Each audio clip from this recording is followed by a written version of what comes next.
New details have surfaced about Bryant "Dragon" Arnold's sudden disappearance from the secret of Skinwalker Ranch, and what insiders claim forced him to walk away is far more unsettling than what the show ever revealed. For 3 seasons, Dragon stood as the ranch's gatekeeper, protector, and enforcer. A man who walked the cursed property with the kind of confidence that only comes from someone who's seen too much and refuses to blink. But behind the scenes, something was happening to him that got progressively worse, something the cameras never fully captured. Tonight, we uncover the disturbing truth about why he really left. Before we begin, make sure to subscribe. You won't want to miss what comes next. From the very beginning of the secret of Skinwalker Ranch, Bryant "Dragon" Arnold wasn't just a security chief. He was the wall between the crew and whatever lived beneath that cursed mesa. When viewers first met him, he looked like a man who had already seen too much. The folded arms, the cold stare, the clipped answers that shut down conversations before they could start. Dragon didn't talk like normal guards. He talked like someone who believed the ranch itself was aware, watching, waiting for mistakes. What most people don't realize is that Dragon wasn't hired for TV. He had been on the ranch long before cameras ever showed up, working as Brandon Fugel's trusted security specialist since 2016. Fugel, who purchased the 512-acre property with its decades-long history of paranormal phenomena, trusted Dragon more than anyone else on the property. His job wasn't just to protect the team from trespassers. His job was to protect the outside world from what might slip out. Even in the early episodes, his behavior hinted at someone carrying a secret. While Travis Taylor and the scientists chased anomalies with their instruments and theories, Dragon stayed back, scanning the tree line like he expected something to step out at any moment. He memorized every blind spot, every shadow, every place where the air felt wrong. He rarely smiled. He rarely blinked. And he never let his guard down, even for a second. The crew joked about his seriousness, calling him paranoid, overly cautious. But insiders claimed it wasn't an act. Dragon had witnessed events that weren't televised, incidents the production company refused to show because they didn't know how to explain them. A nighttime distortion that moved like a solid mass. A figure pacing near Homestead 2 when no one else was on that side of the property. A sound recorded near the winter shed that technicians described as metal bending underwater. Dragon never told the full stories, but everyone who worked around him knew this. Something had changed him before filming ever began. He treated the ranch not as a location, but as a threat. A living, breathing threat that adapted and evolved with every investigation. And over time, that mindset, combined with the things he saw behind closed doors, would become the reason he walked away from the show entirely. Because deep down, Dragon believed the ranch wasn't just dangerous. He believed it was escalating. And worse, he believed it was choosing its targets. Before we begin, make sure to subscribe. You won't want to miss what comes next. It started on a cold October night in 2017, during what should have been a routine perimeter sweep. Dragon was patrolling the south fence line with 2 production assistants, conducting what he called a silent check. No radios, no lights, just thermal gear and instinct. The ranch felt different that night. The kind of different you feel in your chest before you understand it in your head. The air was too still. The crickets had gone silent. And the temperature, already in the low 40s, had suddenly dropped another 15 degrees in the span of 2 minutes. Dragon stopped walking. His breath came out in sharp white clouds. He raised one hand, signaling the others to freeze. That's when they saw it. On the ridge above them, silhouetted against the pale moonlight, stood a figure. Tall, motionless, and shaped wrong. Its proportions didn't match anything human. The torso too long, the limbs too thin, the head tilted at an angle that shouldn't have been possible without snapping bone. It wasn't moving, but somehow it felt like it was advancing. Like it was compressing the distance between them without taking a single step. Dragon reached for his radio to call it in. The moment his hand touched the transmitter, every device on his belt erupted in static, sharp, metallic shrieking that sounded like feedback filtered through grinding metal. The two assistants stumbled backward, covering their ears. Dragon didn't flinch. His eyes stayed locked on the ridge.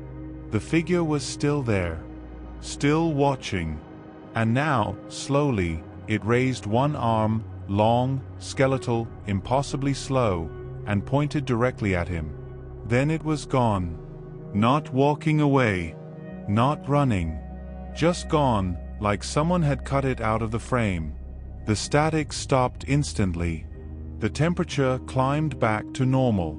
The crickets resumed their noise as if nothing had happened. Dragon stood there for another 30 seconds, scanning the ridge with his thermal scope. Nothing. No heat signature. No movement. No evidence that anything had been there at all. But Dragon knew, and so did the two assistants who refused to patrol with him again. After that night, something changed in Bryant Arnold. The crew noticed it first. He stopped making small talk.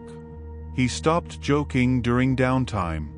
His patrols became longer, more obsessive, covering areas of the ranch that weren't even part of his assigned route. He started carrying 2 radios instead of 1. He avoided certain sections of the property entirely, specifically the West Ridge near Homestead 2 and the Cottonwood tree line along the northern perimeter. When asked why, he would only say, "That area's compromised." Production staff claimed he began reviewing footage alone at odd hours, watching loops of the same sections over and over again, searching for something the cameras missed. He requested additional motion sensors be placed along the south fence, even though Brandon Fugel had already installed a full perimeter system. Dragon didn't care. He wanted redundancy. He wanted overlap. He wanted to know if something crossed that line again. One crew member recalled overhearing Dragon on the phone late one night, speaking in a low, clipped tone, "Shut it down. I'm serious. Shut it down before someone gets hurt." No one knew who he was talking to. No one asked. But the unspoken understanding spread through the team like a cold wind. Dragon had seen something on that ridge that fundamentally altered his view of the ranch. He wasn't protecting them from trespassers anymore. He was protecting them from something that lived there. Something that had always been there. And whatever it was, it had just made first contact. Dragon never talked much about fear. In fact, most people assumed he didn't feel it. But the moment that began pulling him away from the show, the moment that started the unraveling, happened late one night inside the command trailer, the one place on the ranch everyone thought was safe. It wasn't filmed. It wasn't logged. And it wasn't part of any episode. It was something the crew whispered about in private, lowering their voices like they were afraid the ranch might overhear. It was just after midnight on a Tuesday in early 2018. Dragon was alone in the command center, reviewing overnight surveillance footage from the previous week. He'd been working through anomalies, unexplained thermal spikes, EMF readings that didn't match known equipment, and strange shadows that appeared and vanished between frames. He had the monitors arranged in a grid, each showing a different angle of the property. The mesa, the fence line, the homestead, the West Ridge. Standard protocol. Routine work. Then everything froze. Not one monitor. All of them. At the exact same frame. At the exact same second. Dragon's hand moved to the keyboard, but before he could reboot the system, the image on every screen changed. The footage hadn't glitched. It hadn't corrupted. It had reloaded, showing a new frame from the same timestamp. And in every single angle, from every single camera, there was now a figure standing directly behind Dragon inside the trailer. He felt his blood go cold. The figure wasn't tall. It wasn't monstrous. It looked wrong in a completely different way. It looked human, but the proportions were distorted. Too long, too narrow, like someone had stretched the image vertically. The angles bent unnaturally, like something was wearing the shape of a human but didn't know how to fit inside it. Dragon spun around instantly, his hand already reaching for the sidearm holstered at his side. Nothing was there. The trailer was empty. But the air behind him, the space where the figure had been standing on the monitors, was ice cold. Not chilly. Not cool. Freezing. Like he had opened a freezer door into winter itself. The kind of cold that stabbed through clothing and pressed against bone. His breath hung in the air, thick and white, even though the heater in the trailer was running full blast. Then the monitors flickered. One by one, each screen began playing the last 2 seconds of footage backward. Without any input. Without him touching a single key. The footage looped in reverse. Dragon sitting, then shifting, then sitting again. Over and over. And the silhouette, the thing that had been standing behind him, stayed perfectly still while everything else rewound around it. Dragon hit the power button. Yanked the cables. Slammed his fist against the console. Nothing stopped it. The screen stayed on, playing the same impossible reversed footage. And now the figure was clearer. The distortion around it had formed a kind of outline, like static was framing its edges, highlighting something that shouldn't exist in the physical world. But the face was the worst part. It was blurred, smeared like wet paint dragged across canvas. Except for 2 dark hollows in the center, deep and empty, staring directly at him. Watching. Evaluating. By the time the system finally powered down on its own, Dragon was shaken in a way no one on the crew had ever seen. His hands were trembling. His jaw was clenched so tight the muscles in his neck stood out like cables. He didn't move for a full minute, just stood there in the sudden darkness, breathing hard, staring at the blank monitors as if they might come back to life. The next morning, the tech crew arrived early to inspect the equipment. Dragon had called it in at 6 a.m., voice flat, words clipped, checked the surveillance system. All of it. They ran diagnostics for 3 hours.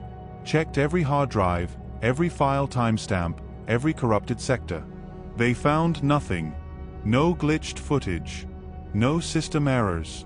No trace of a malfunction. The logs showed the monitors had been operating normally all night. There was no evidence the footage had ever frozen. No proof the silhouette had appeared. No record of the screens playing backward. But Dragon knew what he saw, and from that night forward, he refused to stay in the command trailer alone.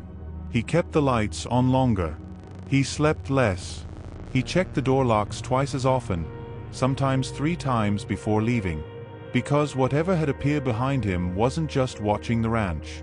It was watching him. And it wanted him to know it. Before we begin, make sure to subscribe. You won't want to miss what comes next. The breaking point came during what should have been a routine nighttime perimeter sweep in late March 2018. Dragon had done hundreds of them, walking the fence line, checking sensors, logging wildlife activity. But this time, the air felt wrong the moment he stepped outside. Even the other security guys later admitted they could feel it too. A heaviness, like the entire ranch was holding its breath. The wind had stopped completely. No rustling leaves. No distant animal sounds. Nothing. Just oppressive, suffocating silence that pressed against their chests like a physical weight. Halfway through the sweep, Dragon radioed in with something strange. His voice wasn't panicked, not yet, but it carried an edge the team wasn't used to hearing. "Command, do you copy? I'm getting movement near Sector C. But it's not tripping the ground sensors." The team checked the system immediately. Dragon was right. No alerts. No thermal spikes. Nothing on the motion detectors. But he kept whispering into the radio that something was pacing him through the trees, staying just out of sight, matching his movements step for step. "I can hear it," he said, voice low and controlled. Slow steps. Crunching dirt. The soft push of branches. But there's nothing on thermal. Travis Taylor deployed the thermal drone immediately, sending it over Dragon's position. The live feed showed only one heat signature on the entire northern perimeter. Dragon. Nothing else. No animals. No intruders. No explanation for what he was hearing. Then, suddenly, Dragon stopped answering the radio.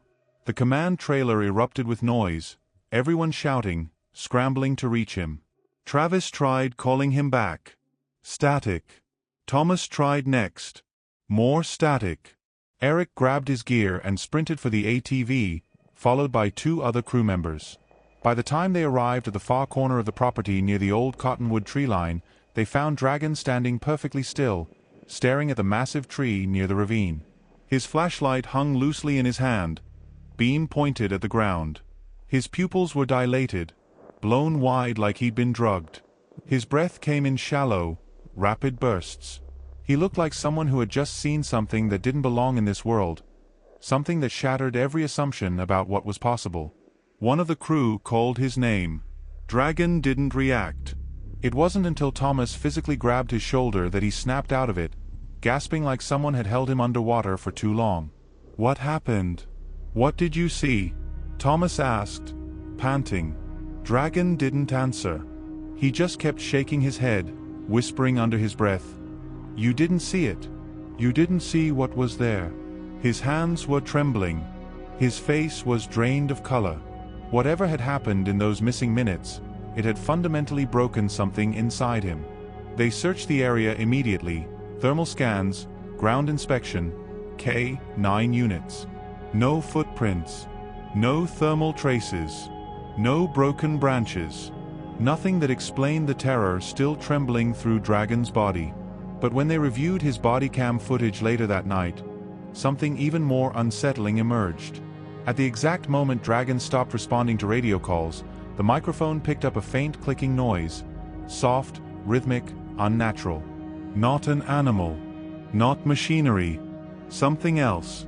Something responding to him. Then, layered under the clicking, came a low, distorted whisper, "Come back." The audio techs tried to isolate the sound, filter it, enhance it. But the deeper they analyzed it, the stranger it became.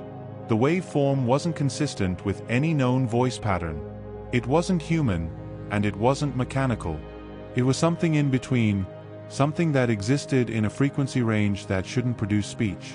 When they showed Dragon the clip, he refused to listen to it. He walked out of the trailer without saying a word. And later that night, sitting alone on the tailgate of his truck, he told one of the cameramen something he'd never admitted before: "I'm not scared of this place because of what it can do. I'm scared because sometimes it feels like it already knows us.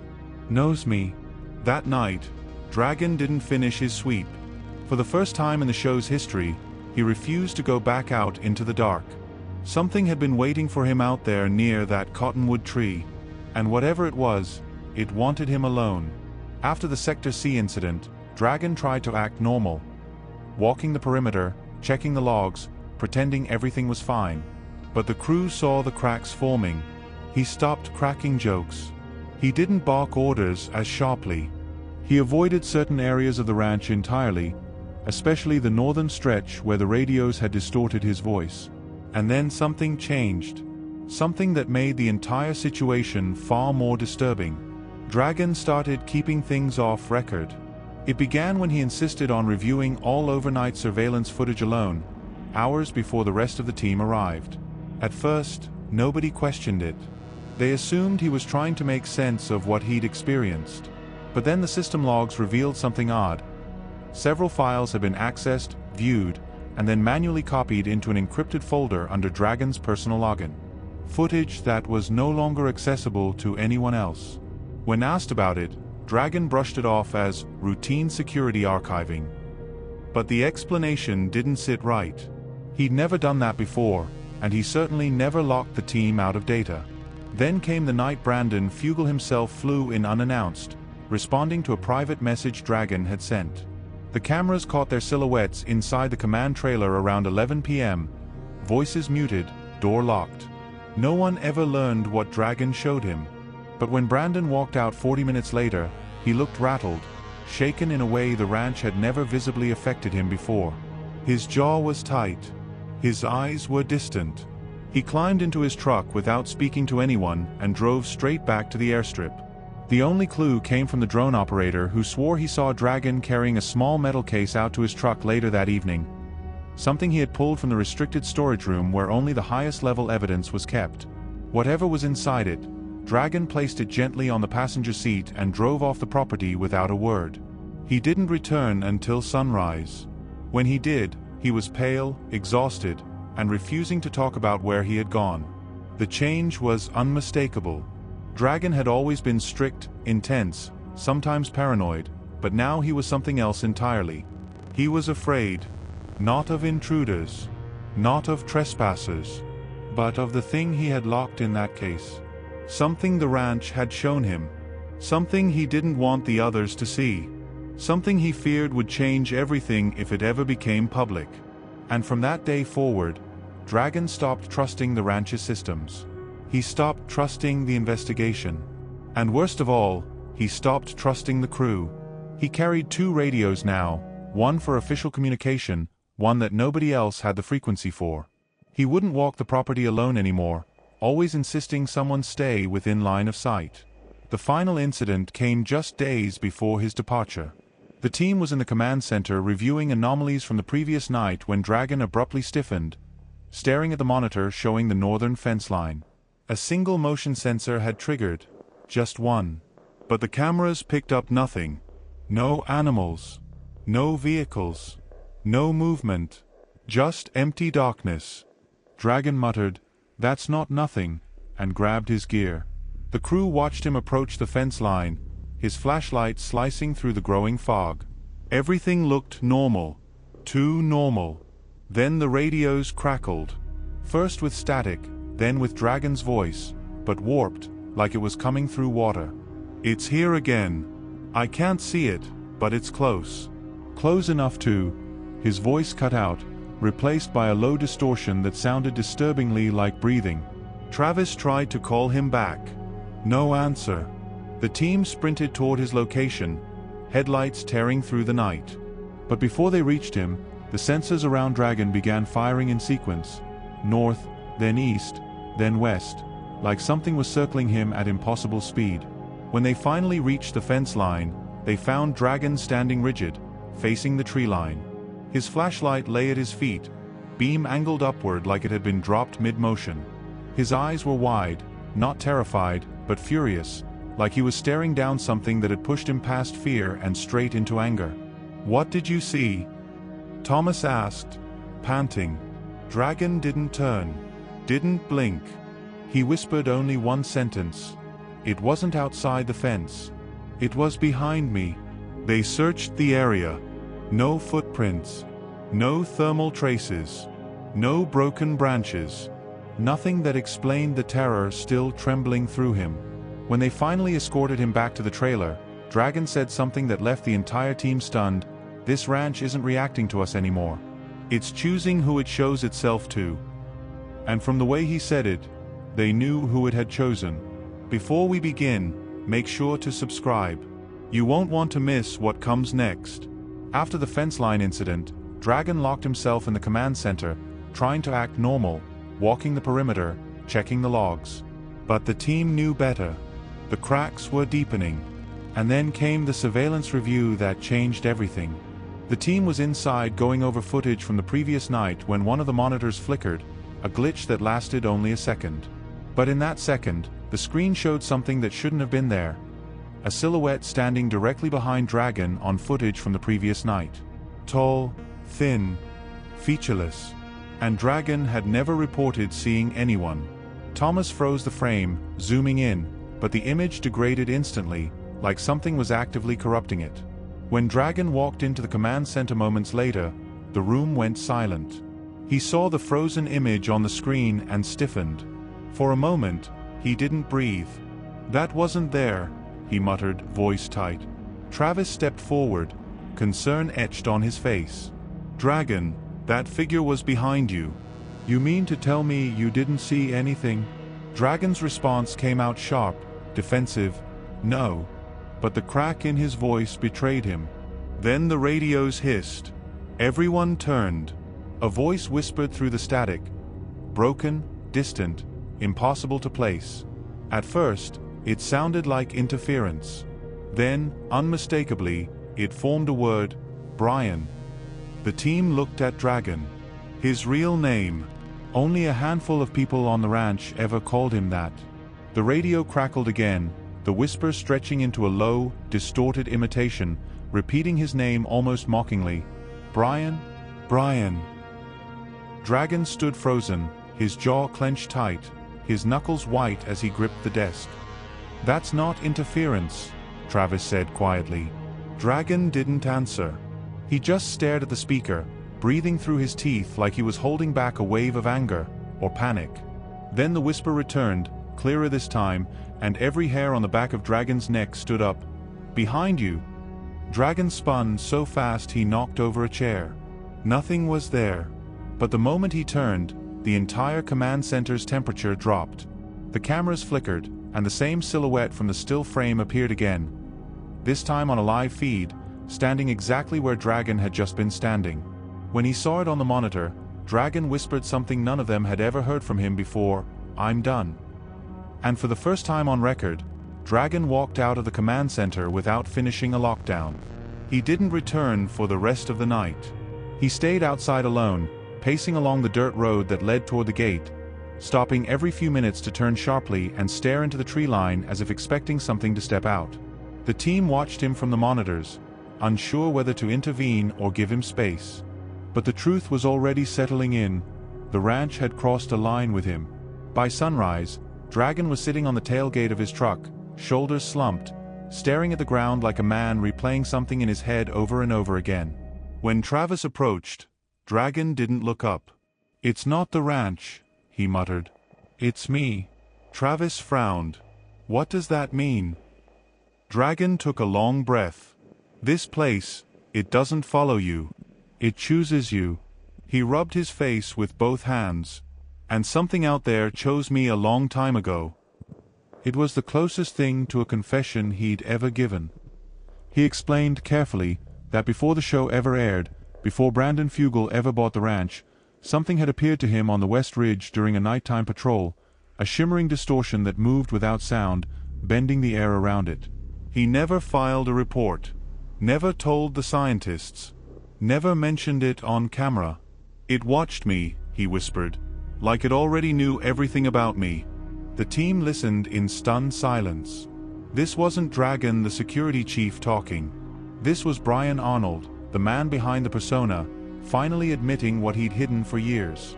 "And now it's back," he finished. "It's following me again." When the crew prepared for the next investigation, Dragon didn't suit up. He walked to Brandon's truck, dropped his security badge onto the hood, and said only one sentence: "If I stay here, it won't stop." He didn't wait for a response.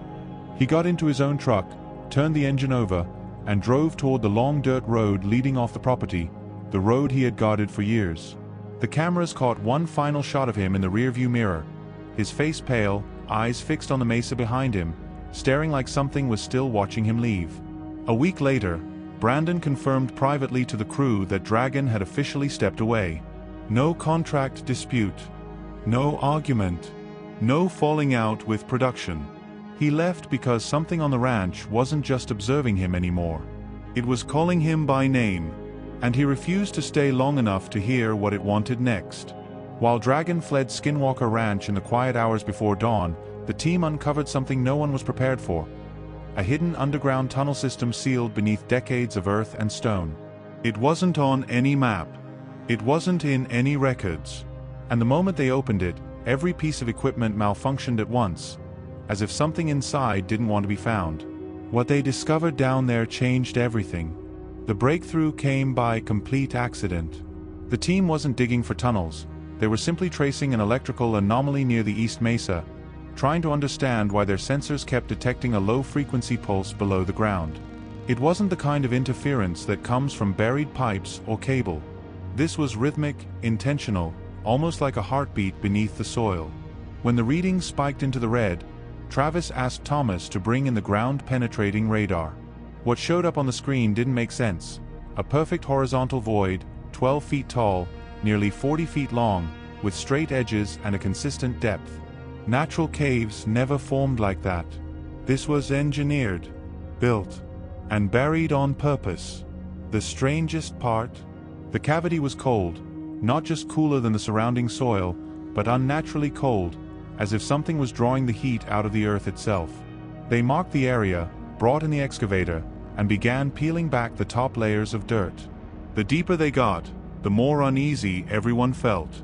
Even Eric, who rarely reacted to anything, mentioned that the electromagnetic spikes were behaving like they were aware of us. At one point, the excavator bucket hit something solid, and the metal teeth screeched so violently that half the team dropped their equipment and covered their ears. When the dust settled, a massive slab revealed itself. Smooth blackstone cut with laser-like precision. No tool marks. No erosion. Just a seamless door-like surface that definitely didn't belong underground. Caleb tapped it with a pry bar, but the sound it produced wasn't hollow or metallic. It was something else. Something deeper. That was when the air changed. A wave of static rolled over them, strong enough to raise goosebumps on every arm. The radio crackled with a burst of whispers, not words, not language, just layered voices overlapping like an echo from another room. Thomas pulled his headset off and whispered, "Something's behind that wall." And for the first time all morning, Travis didn't argue. He didn't second guess. He just stared at the stone surface, jaw set, eyes locked, as if finally realizing they had uncovered something the ranch had been hiding for decades, maybe even centuries. Something built with purpose. Something sealed for a reason. The team approached the slab with extreme caution, positioning cameras and calibrating radiation counters.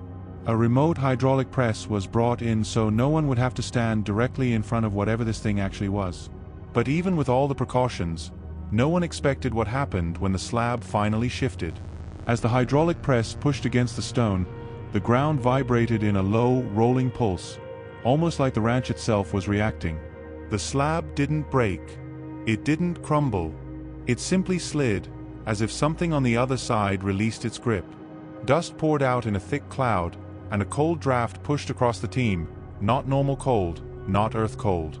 This was the kind that felt like it came from somewhere sealed off from the world for too long. The opening revealed a descending staircase carved into the soil itself, but the cuts were too clean, too geometric. Each step was exactly the same height. Each edge was sharp, as though it had been cut yesterday.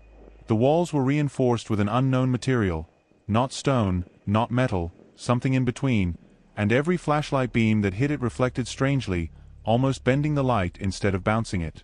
Travis took a few steps forward but froze.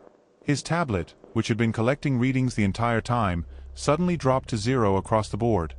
Temperature, electromagnetic spikes, environmental data, everything flatlined.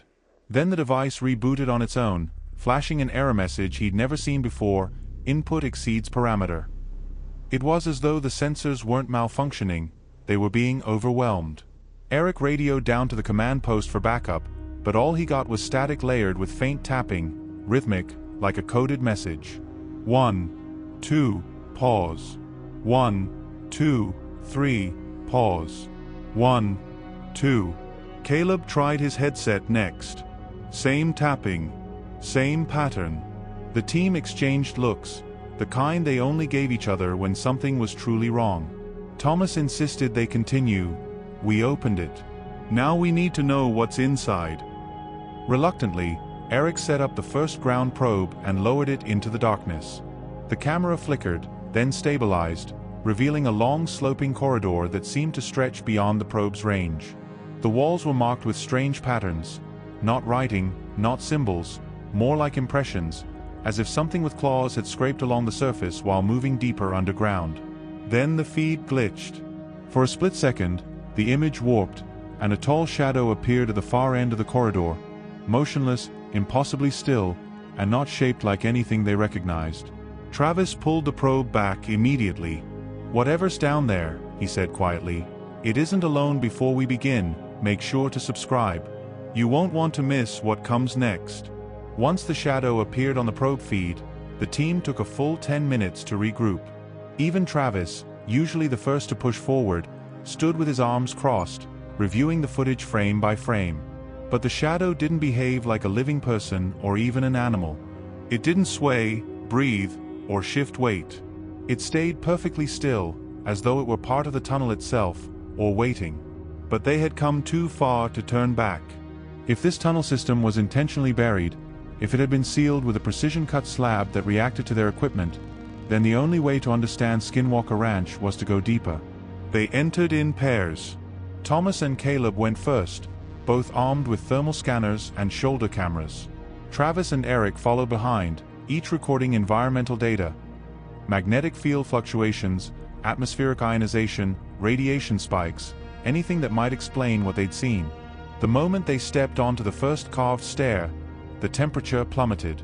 Their breath fogged instantly, and their lights dimmed, not from battery drain, but as if the darkness itself was absorbing the beams. Travis whispered for everyone to keep calm and stick close. The walls emitted a faint hum, a sub-audible frequency they couldn't place but could feel in their bones. 30 feet down, the tunnel widened into a narrow corridor. The markings they saw on the probe feed were far clearer up close.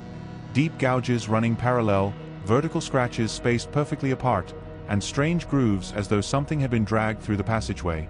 Eric crouched, running a gloved finger over one of the grooves.